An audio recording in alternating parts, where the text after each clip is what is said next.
They get another place to graze in the winter, and we get a better nutrient cycling on our cover crops. Hello, and welcome to this edition of the State of Soy. I'm Michaela Jordan, reporting from Southwest Iowa, where we're joined today by farmer Chris Gasser.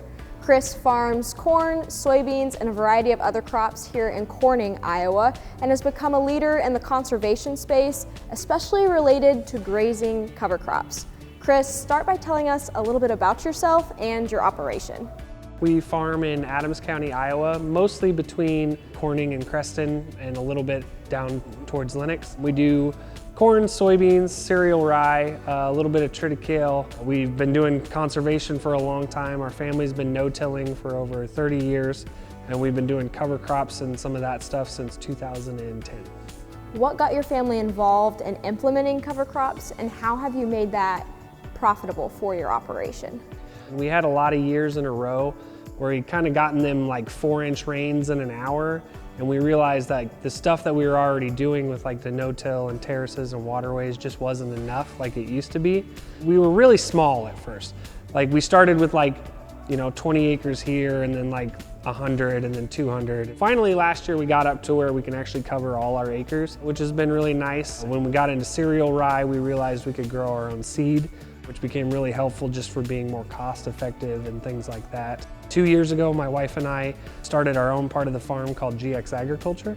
And so now we sell cover crop seed. We also sell a bunch of rye to a distillery over at Osceola, which is really awesome.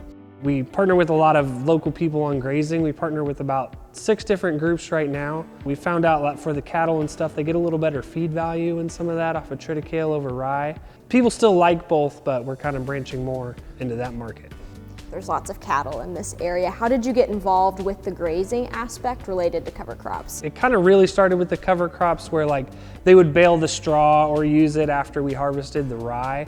And then it turned into, hey, can we graze some stocks? And then, once we really started to put cover crops on a lot of acres, all the livestock guys will tell you if they can get a little extra feed in the winter, it's a really good deal. So it started with people we were already working with, and then it just kind of branched out. If we were close to somebody else, they would just be like, hey, can we work out a deal and graze that? So it kind of formed really organically over time. Those kind of relationships really turned into a net gain for all of us, because they get another place to graze in the winter, and we get a better nutrient cycling and stuff on our cover crops, to the point where even where we harvest our cereal grains in the summer, now instead of just putting a normal cover crop in, we do a more diverse mix, some of it specifically for grazing and some of it for soil building. What benefit have you seen specifically as the landowner, operator, and farmer? The nutrient cycling is so much better. They're actually going through the rumen and processing the cover crops. So ideally we're getting a little less nutrient tie-up. We're still getting the benefits of having those growing roots there, taking up the nutrients in the off season, so we're not leaching them out. And we typically have the cattle come off the end of February, early March, so then that way, it still has time to grow back and get green again before it gets too warm. And if you pick something like a triticale or a rye, as soon as it gets above 32 degrees, it'll start growing. And then we still get the benefits like the weed suppression and some of those kind of things as well. We still do a standard chemical termination on all of our cover crops. If you're not gonna hay it, we spray it. Ahead of beans, you can do it with your pre-spray press, but we try to be a little ahead of that for corn. For farmers that may have diversified operations that are running both livestock and crop acres, what benefits would grazing their own cover crop offer them?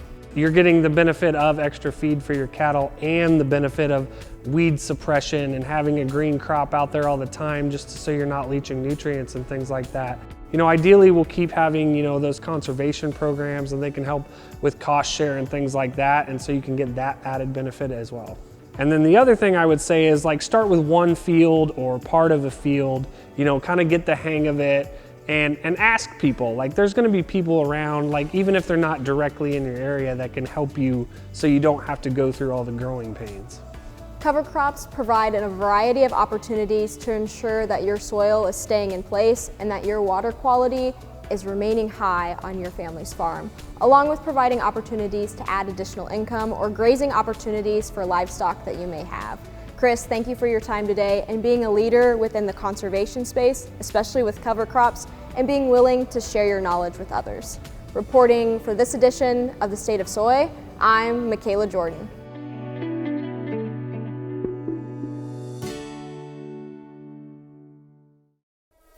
The reason I chose to go with FMH was I feel I've always been taken care of. I trust the people. They all seem to be tied to ag, and they care too.